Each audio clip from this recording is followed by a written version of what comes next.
Pernahkah anda terfikir kenapa tangki simpanan air biasanya dibina atau diletakkan di tempat yang tinggi?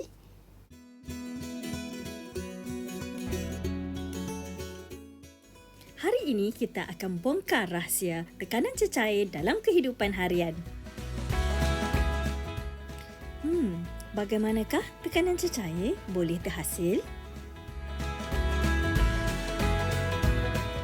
Air yang mengisi satu bekas mempunyai jisim. Daya tarikan graviti bertindak pada jisim cecair dan menghasilkan berat. W sama dengan mg. Berat daya yang bertindak pada luas permukaan tapak bekas pula akan menghasilkan tekanan. Tekanan yang disebabkan oleh cecair ini dinamakan sebagai tekanan cecair.